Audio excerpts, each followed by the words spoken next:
الحمد لله نحمده ونستعينه ونستغفره ونؤمن به ونتوكل عليه ونعوذ بالله من شرور أنفسنا ومن سيئات أعمالنا من يهده الله فلا مضل له ومن يضلله فلا هادي له ونشهد أن لا إله إلا الله وحده لا شريك له ونشهد أن سيدنا ومولانا محمدا عبده ورسوله صلى الله عليه وعلى آله وصحبه. أعوذ بالله من الشيطان الرجيم. بسم الله الرحمن الرحيم. وإنك لعلى خلق عظيم.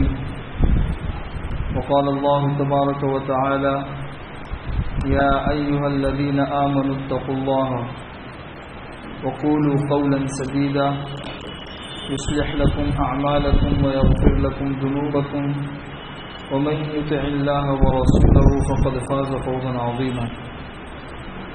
وقال رسول الله صلى الله عليه وسلم: بعثت لأتمم مكارم الأخلاق.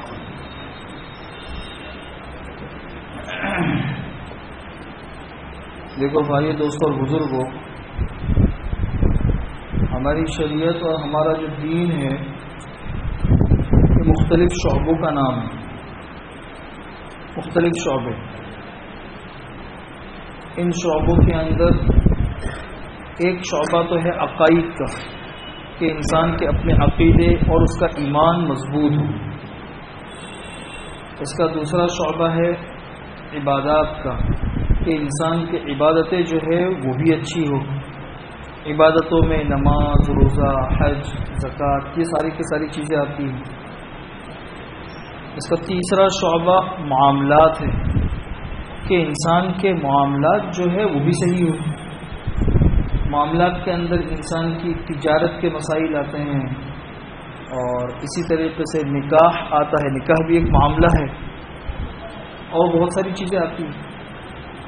کرایہ داری کے معاملات آتے ہیں. دین کا چوتھا شعبہ ہے معاشرت. معاشرت کا مطلب یہ ہے کہ انسان کا رہن سہن، انسان کا برتاؤ اور انسان کی بات چیت، انسان کی تہذیب یہ درست ہو. کس کے ساتھ کس طرح رہنا، کس کے ساتھ کیا بولنا، کس طریقے سے بولنا، کسی کو نقصان نہ پہنچانا، کسی کو تکلیف نہ پہنچانا، یہ ساری چیزیں معاشرت کی ذمہ میں آتی ہیں. اور اس کا پانچواں شعبہ ہے اخلاقیات. اخلاقیات کا مطلب یہ ہے کہ انسان کے اخلاق بہت ہی بلند اور اعلیٰ ہوں. بہت ہی بلند. اور اسی لیے حضور اکرم صلی اللہ علیہ وسلم نے ارشاد فرمایا کہ الایمان بضع و سبعون شعبۃ. ایمان جو ہے نا 70 سے زیادہ کچھ شاخوں کا نام ہے. یعنی گویا کہ حضور اکرم صلی اللہ علیہ وسلم نے ایمان کو تشبیہ دی ہے ایک درخت سے. ظاہر سی بات ہے، درخت ہوتا ہے تو درخت کی شاخیں ہوتی ہے. تو ایمان 70 سے زیادہ کچھ شاخوں کا نام ہے. وہ درخت کیا جس کی شاخیں نہ ہوں، وہ تو سوکھا ہوا ہے، اس سے کوئی فائدہ نہیں، نہ سایہ حاصل کرنے کا، نہ پھل وغیرہ حاصل کرنے کا، بالکل کوئی فائدہ نہیں. اسی طرح ایسا ایمان جس کی شاخیں نہ ہو تو پھر وہ ایمان بھی ایسا ہی ہے. تو ایمان کی شاخیں 70 سے زیادہ ہے. الایمان بضع و سبعون شعبۃ اعلاها کلمۃ لا الہ الا اللہ. ان شاخوں میں سب سے بڑی جو شاخ ہے وہ تو لا الہ الا اللہ ہے. لا الہ الا اللہ محمد رسول اللہ، یہ ان شاخوں میں سب سے بڑی. وادناها اماطۃ الاذى عن الطریق. اور ان شاخوں میں سب سے زیادہ کم، سب سے زیادہ وہ ہے راستے سے کسی تکلیف دینے والی چیز کو ہٹانا. غور کرنا میں جو سمجھانا چاہ رہا ہوں. والحیاء شعبۃ من الایمان. اور حیا جو ہے، حیا اور شرم، یہ بھی ایمان کا ایک شعبہ ہے. تو دیکھو ان شعبوں میں سب سے ٹاپ کو بتا دیا، سب سے لو کو بتا دیا، اور ٹاپ اور لو کے بیچ میں ایک ایسے شعبے کا حضور اکرم صلی اللہ علیہ وسلم نے تذکرہ کیا کہ جس کی ضرورت ایمان کے لیے بھی ضروری ہے، لوگ کے لیے بھی ضروری ہے، اپر کے لیے بھی ضروری ہے۔ حیا اور شرم ایک ایسی چیز ہے کہ اگر انسان کے اندر ہے تو وہ اللہ کے حقوق بھی ادا کرے گا، بندوں کے حقوق بھی ادا کرے گا، اور اگر شرم انسان کی زندگی سے نکل گئی تو اسے جب شرم ہی نہیں ہے تو وہ نہ اللہ کے حقوق کو پہچانتا ہے نہ بندوں کے حقوق کو پہچانتا ہے۔ سیدھا کہتے ہیں نا اذا فاتک الحیاء فافعل ما شئت، جب حیا اور شرم تمہاری زندگی سے نکل گئی تو پھر تو جو چاہے کرو، پھر تو آدھی رانے کھول کر بھی اگر تم گھومتے رہو کوئی بات نہیں، بھی گھومو۔ انسان آدھا بدن کھول کے گھومے تو گھومو بھائی، کیوں بھائی؟ شرم نکل گئی تو شرم نکل گئی تو پھر تو انسان کچھ بھی کر سکتا ہے۔ تو اس حدیث میں غور کرو، جب سب سے اعلیٰ اور سب سے اوپر والے شعبے کا حضور اکرم صلی اللہ علیہ وسلم نے تذکرہ کیا تو وہ ہے کلمہ لا الہ الا اللہ محمد الرسول اللہ۔ کلمہ لا الہ الا اللہ محمد الرسول اللہ کی حقیقت آپ لوگوں کو پتہ ہے کہ یہ کلمہ وہ ہے جس کے بغیر انسان کا نہ ایمان معتبر اور نہ انسان کے اعمال معتبر، سب سے اہم ہے۔ مطلب یہ ہے کہ عبادات میں اگر تم کلمہ لا الہ الا اللہ بھی لے کر آ جاؤ گے چل جائے گا۔ عبادات کہہ لو یا حقوق اللہ کہہ لو، اللہ کے حقوق میں تم سب سے بڑی چیز کلمہ لے کر آ گئے تو چلو ایک کام چل جائے گا۔ اور سب سے نیچے کا بتایا راستے سے تکلیف دینے والی چیز کو ہٹانا، راستے سے تکلیف دینے والی چیزوں کے ہٹانے کا مطلب ہے بندوں کے حقوق کی ادائیگی۔ اس میں غور کرو، بندوں کے حقوق کی ادائیگی کے اندر کتنی ساری چیزیں آتی ہیں۔ میاں بیوی کے آپس کے حقوق آتے ہیں، والدین اور اولاد کے درمیان کے حقوق آتے ہیں، انسان اور پڑوسیوں کے حقوق آتے ہیں، اسی طریقے سے تجارت کے حقوق آتے ہیں، پارٹنروں کے حقوق آتے ہیں، اور نہ جانے کیا کیا حقوق آتے ہیں۔ ان میں سب سے کم تر جو درجہ ہو سکتا ہے اس کا تذکرہ کیا کہ دیکھو بھئی راستے سے تکلیف دینے والی چیز کو ہٹانا یہ ایمان کا سب سے نچلا درجہ ہے۔ مطلب کیا ہے؟ مطلب یہ ہے کہ حقوق العباد میں اور بندوں کے حقوق میں اتنی معمولی سی کمی بھی برداشت نہیں کی جائے گی۔ اس کے بالکل آخری درجے کو بتا دیا کہ انسان چل رہا ہے اور راستے سے کسی ایسی چیز کو ہٹا کے ایک طرف کر دیا جو لوگوں کو نقصان پہنچانے والی ہے، تکلیف پہنچانے والی ہے، لوگوں کو اذیت دینے والی ہے، تو وہ بھی بندوں کے حقوق میں سے ایک حق ہے، اور یہ حقوق العباد کا سب سے نچلا درجہ ہے۔ ظاہر سی بات ہے کہ راستے سے تکلیف دینے والی چیز کو ہٹانا یہ بندوں کا ایک حق ہے جو سب سے نچلا ہے، اور وہ ایمان کا ایک شعبہ ہے۔ تو اگر ایک شوہر ہے اس کے ذمے کیا بیوی کے حقوق نہیں ہوں گے؟ بیوی ہے اس کے ذمے شوہر کے حقوق نہیں ہوں گے؟ ہاں بھائی، ایک مسجد ہے تو مسجد کے مصلیوں کے حقوق نہیں ہوں گے، مسجد کے امام کے حق نہیں ہوں گے، پڑوسی ہے پڑوسیوں کے حقوق نہیں ہوں گے۔ مطلب سب سے نیچے کی چیز بتا دی کہ یہ چیز بھی حق میں شامل ہے، تو اس سے اوپر کے سارے حقوق خود بخود سمجھ لو۔ جب اللہ کے حقوق کا تذکرہ آیا تو سب سے بڑے کا تذکرہ کرے، بھائی کلمہ لے کر آ جاؤ کہ ہو جائے گا کام۔ لیکن بندوں کے حقوق کا جہاں پہ تذکرہ آیا تو بڑے بڑے حقوق بتائے نہیں، یہ نہیں کہا کہ ماں باپ کا حق ادا کرنا یہ بھی ایمان کا ایک شعبہ ہے۔ اب یہ کہا اپنے شوہروں کا حق ادا کرنا یہ بھی ایمان کا ایک شعبہ ہے، کہا بھائی نہیں، سارے بڑے بڑے حقوق کو چھوڑ کر سب سے نچلے حق کو بتا دیا۔ جب نیچے کا یہ حق ہے تو اس سے اوپر کا خود بخود سمجھ لیں۔ چنانچہ حضور اکرم صلی اللہ علیہ وسلم اتنا اہتمام کرتے تھے، حدیث کے اندر آتا ہے کہ جب حضور اکرم صلی اللہ علیہ وسلم رات کو گھر میں تشریف لاتے تھے تو کافی دیر ہو جاتی تھی، ازواج مطہرات سو جاتی تھی، تو جب حضور اکرم صلی اللہ علیہ وسلم آتے تھے تو سلام کرتے تھے، کیونکہ گھر میں داخل ہو کر سلام کرنا کیا ہے بھائی؟ سنت ہے، سلام کرتے تھے۔ لیکن وہ سلام کرتے کس طریقے سے تھے؟ حدیث میں آتا ہے کہ اس طریقے سے سلام کرتے تھے کہ اگر کوئی سو رہا ہے تو اس کے کان میں آواز پہنچ جائے گی اور وہ سلام کا جواب دے دے گا، اور اگر کوئی سویا ہوا ہے تو اس کی نیند خراب نہیں ہوگی۔ آج تو سیٹ صاحب جب گھر کے اندر داخل ہوتے ہیں تو پھر ارے سب تماشا، جیسے کہ بہت بڑے کچھ آ گئے ہیں، یہ اکھاڑ وہ پچھاڑ، یہاں پہ ڈانٹ وہاں پہ ڈانٹ، یہ کر وہ کر. ہم نے اپنی زندگی کو حاکمانہ بنا دیا ہے، سمجھ لو اچھے طریقے سے. آج جب ربیع الاول کا مہینہ آتا ہے تو پوری دنیا میں جلسے جلوس ہوتے ہیں، اور سیرت کے عنوان پر جتنے جلسے ہوتے ہیں اتنے جلسے دنیا میں کسی موضوع پر نہیں ہوتے. یہ اس امت کی اپنے نبی کے ساتھ میں محبت کی بہت بڑی نشانی ہے. سیرت سے متعلق جتنے جلسے پوری دنیا میں ہوتے ہیں، اس سیرت کے علاوہ کسی اور عنوان پر اتنے بڑے بڑے جلسے نہیں ہوتے. لیکن ان جلسوں سے جو اصل سبق لینا چاہیے وہ ہم نہیں لے رہے ہیں. بھائی حضور اکرم صلی اللہ علیہ وسلم سے محبت کا اصل تقاضا یہ ہے کہ ہم ان کی زندگی کو اپنائیں، ان کی زندگی کو اپنی زندگی میں داخل کرنے کی کوشش کریں. تو یہ حدیث کے اندر آتا ہے. یہ نہیں کہ اتنی زور سے سلام کر رہے ہیں کہ بھئی سونے والے بیچارے اٹھ گئے. حالانکہ ازواج مطہرات حضور سے کتنی محبت کرتی ہوگی. جب ایک عام امتی محبت کرتا ہے، ازواج مطہرات تو پھر بھی بیویاں ہیں. اگر حضور اکرم صلی اللہ علیہ وسلم اتنی زور سے سلام کرے کہ ان کی آنکھ کھل جائے تو ان کو ذرا بھی برا نہیں لگے گا. اس کے باوجود بھی حضور اکرم صلی اللہ علیہ وسلم کتنی رعایت کر رہے ہیں. بھائی اس طرح سلام کرو کہ اگر کوئی جاگ رہا ہے سلام کا جواب دے دے، سو رہا ہے اس کی نیند میں خلل نہ پڑے. اور اس کے علاوہ نہ جانے بے شمار حضور اکرم صلی اللہ علیہ وسلم کی زندگی کے اندر واقعات ہیں جس سے ہمیں پتہ چلتا ہے کہ حضور اکرم صلی اللہ علیہ وسلم دوسروں کو تکلیف نہ پہنچے اس سے اپنے آپ کو کتنا بچاتے تھے، اس سے اپنے آپ کو کتنا بچاتے تھے.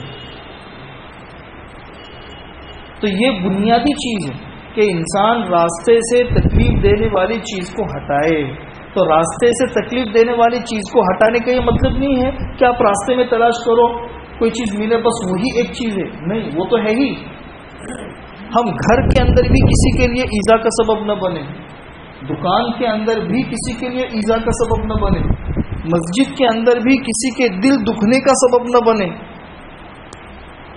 کسی بھی زندگی کے شعبے میں ہو اور کسی بھی جگہ ہو، ہم کسی کے لیے خواہ بلا وجہ کسی کے دکھ اور غم کا سبب نہ بنے. کسی نے بہت اچھی بات کہی کہ اس بات کی ہمیشہ کوشش کرو کہ کوئی تنہائیوں میں اللہ کے سامنے تمہاری شکایت نہ کرے. جب انسان کچھ کر نہیں سکتا ہے، ظاہر سی بات ہے انسان بہت سی جگہوں پہ بہت سے مواقع پہ مجبور ہوتا ہے، اس کی اپنی مجبوریاں ہوتی ہیں، وہ سامنے فیس نہیں کر سکتا چاہے کوئی بھی ہو. تو وہ کیا کرتا ہے؟ سب سے اخیر میں وہ یہی کرتا ہے کہ اللہ میں تیرے علاوہ کسی سے نہیں کہہ سکتا. وہ تنہائیوں میں اللہ کے سامنے شکایت کرتا ہے. اسی لیے احادیث میں آتا ہے کہ اتقی دعوت المظلوم فإنها ليس بينه وبين الله حجاب. کسی مظلوم کی بددعا اور آہ سے بچنا، اس لیے کہ اس کی آہ جو ہے وہ جب عرش سے ٹکراتی ہے تو اس کی دعا اور اللہ کا عرش اس کے درمیان کوئی چیز آڑ نہیں ہوتی. یہاں تک علماء نے لکھا ہے کہ بددعا کرنے والا اگر مظلوم جس کے ساتھ ظلم کیا گیا ہے وہ اگر غیر مسلم بھی ہے اس کی دعا بھی اسی طریقے سے قبول ہوتی ہے. اس کا صرف مسلمان سے تعلق نہیں ہے، مظلوم سے تعلق، جو بھی مظلوم چاہے وہ مسلمان ہو یا غیر مسلم ہو. اس لیے حتی الامکان اپنی زندگی کو ہم ظلم سے بچائیں، خیانت اور دھوکے سے بچائیں، جھوٹ اور فراڈ سے بچائیں. سمجھ لو اچھے طریقے سے یہ اس وقت ہمارے معاشرے کے ایک ایسے گناہ ہیں جو بہت عام ہیں، اور اس کی برائی بھی لوگوں کے دل سے نکلتی جا رہی ہے. کسی کو وقت دو تو اس وقت کا اہتمام کرو، کسی کو زبان دو تو اپنی زبان پہ قائم رہو. حضور اکرم صلی اللہ علیہ وسلم کا وہ قصہ آپ لوگوں کو پتا ہوگا کہ مکہ میں کسی نے کہا تھا کہ میں آ رہا ہوں، تھوڑا سا انتظار کرو. یہ کہہ کے وہ گیا. 3 دن کے بعد جب وہ گزرا تو حضور وہیں پہ کھڑے ہوئے تھے. یہ بھی سیرت ہے حضور کی. حضور اکرم صلی اللہ علیہ وسلم کے آنے کی خوشی، اس کے ساتھ میں حضور کی زندگی کو بھی ہم دیکھیں. تو اس نے کہا کہ بھائی محمد تم یہاں پہ کیسے کھڑے ہوئے ہو؟ بولا بھائی تم تو مجھ سے وعدہ لے کر گئے تھے تم کھڑے رہو میں بھی آتا ہوں. جانے والا تو بھول گیا کہ میں کسی کو کھڑا رکھ کر آیا. اس لیے کہ وہ سمجھا کہ معاشرے میں جیسا ہر انسان ہے بولتا کچھ ہے کرتا کچھ ہے تو کیا ہے میں نے بول دیا ہو گیا, اور انہوں نے بھی کچھ اتنا دھیان نہیں دیا ہوگا. بولا تم مجھے کھڑا رکھ کر گئے تھے تو میں یہاں پہ کھڑا ہوں. مطلب اپنی زبان سے نکلی ہوئی بات کا کتنا احترام کہ ہم نے ایک وعدہ کیا ہے اس وعدے کو ہمیں پورا کرنا ہے. آج کل یہ بھی تو ایک ہوتا ہے نا, آپ نے کسی سے قرض لیا یا کسی سے مال لیا, اب پیمنٹ دینے کا جب وقت آتا ہے آج کل آج کل آج کل سالوں انسان اس کے اندر نکال دیتا ہے. مسلمان ہے وہ دوسروں کے دیکھا دیکھی اس کو بھی عادت ہو گئی, چلو بھائی سب کرتے ہیں اپن بھی پنٹر گیری کرتے ہیں, سب پنٹر گیری کرتے ہیں اپن بھی پنٹر گیری کرتے ہیں. اب اسے کیا پتا کہ پنٹر گیری ہے حضور کی شریعت ہے یا شریعت سے ہٹی ہوئی بات ہے, کچھ نہیں پتا. اس میں انسان کو کتنی تکلیف ہوتی ہے, کتنی تکلیف ہوتی ہے. حضرت یوسف علیہ السلام کا قصہ جو اللہ نے قرآن کریم کے اندر بیان کیا ہے, حضرت یوسف علیہ السلام کا قصہ بہت عجیب و غریب, اس کے اندر نصیحتیں. آپ کو پتا ہوگا کہ جب حضرت یوسف علیہ السلام قید میں تھے تو دو ساتھی اور بھی تھے قید میں. بہت مشہور قصہ ہے, آپ لوگوں نے سنا ہوگا. ان دونوں نے خواب دیکھا. ایک نے دیکھا کہ بھئی میرے سر کے اوپر جو ہے نا وہ ٹوکری ہے اور پرندے چوچ مار مار کے جا رہے ہیں. دوسرے نے دیکھا کہ میں بادشاہ کو شراب پلا رہا ہوں. حضرت یوسف کے پاس آئے, حضرت یوسف نے خواب کی تعبیر دے دی کہ جو شراب پلا رہا ہے اس کا مطلب وہ رہا ہو جائے گا, بادشاہ کا مقرب بنے گا, اور جس کے سر کے اوپر پرندے چونچ مار کے جا رہے ہیں مطلب اس کو سولی ہوگی وہ مرے گا.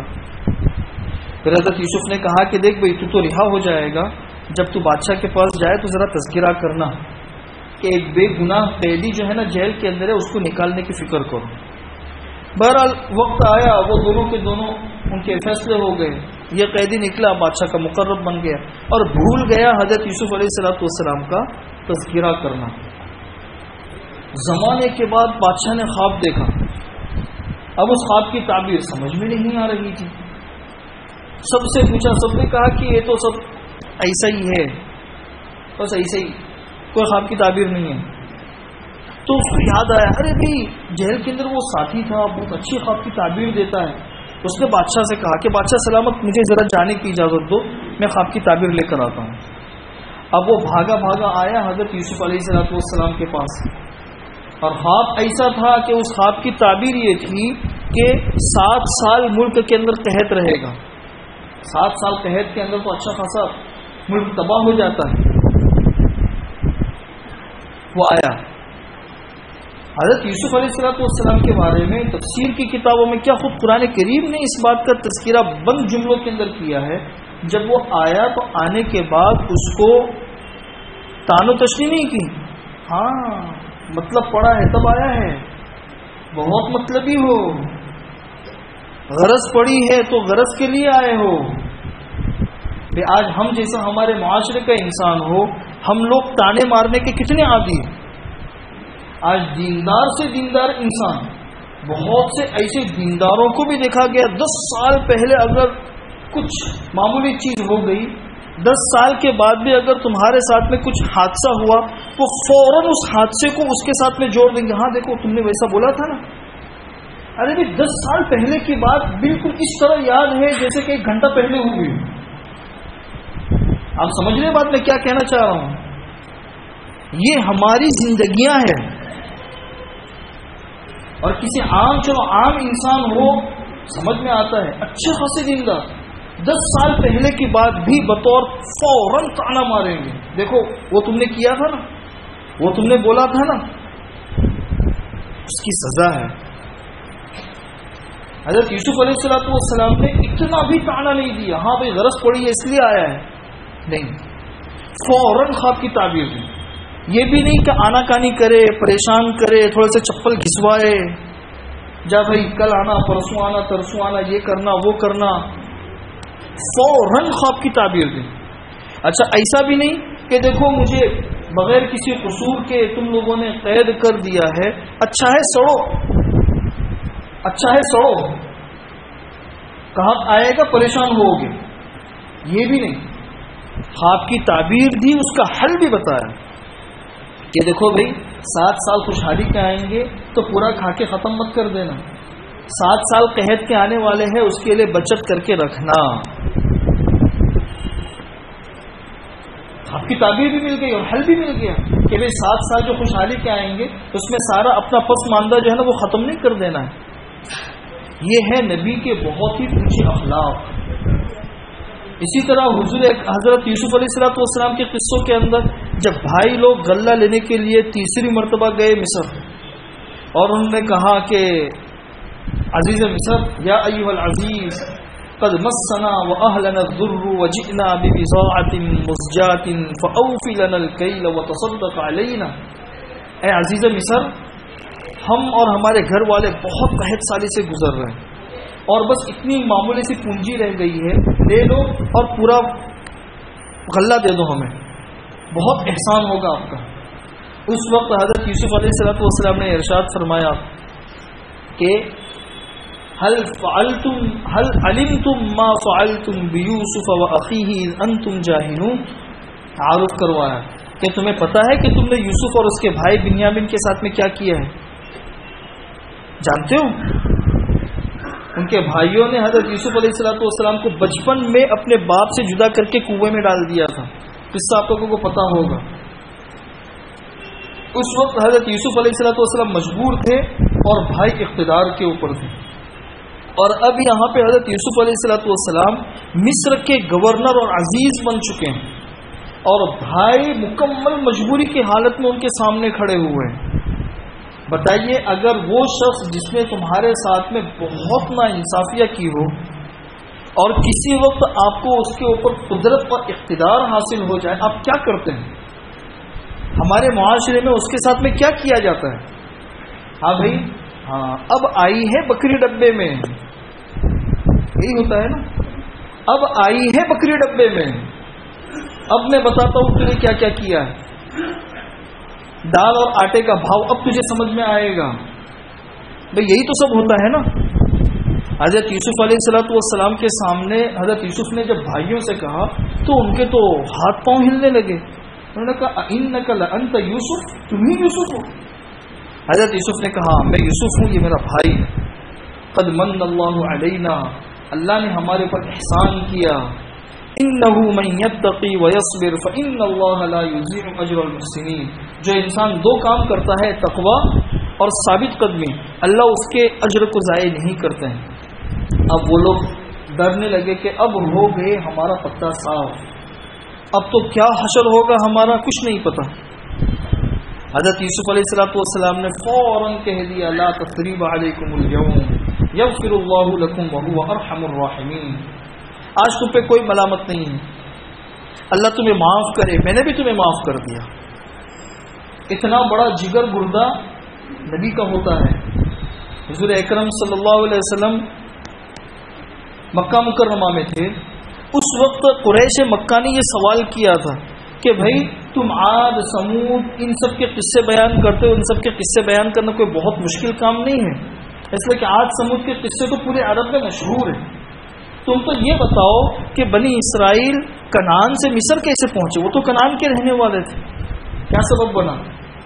ان کے سوال کے جواب میں اللہ نے پوری سورہ یوسف اتار کے بتا دی کہ دیکھو یہ سبب بنا، یوسف کی وجہ سے کنعان سے پورا بنی اسرائیل جو ہے یہ مصر کے اندر آیا ہے۔ سورہ یوسف کو شروع کرنے سے پہلے اللہ نے ایک جملہ کہا لَقَدْ كَانَ فِي يُوسُفَ وَإِخْوَتِهِ آيَاتٌ لِلسَّائِلِينَ، یوسف اور اس کے بھائی کے قصے میں ان سوال کرنے والوں کے لیے بہت بڑی بڑی نشانیاں ہیں۔ نشانیاں کیا تھی؟ کہ جس طرح یوسف کے بھائیوں نے یوسف کے ساتھ ظلم کیا اور گھر سے باہر نکالا، اسی طرح تم بھی تمہارے بھائی محمد کو مکہ سے باہر نکالو گے، تم بھی نکالو گے۔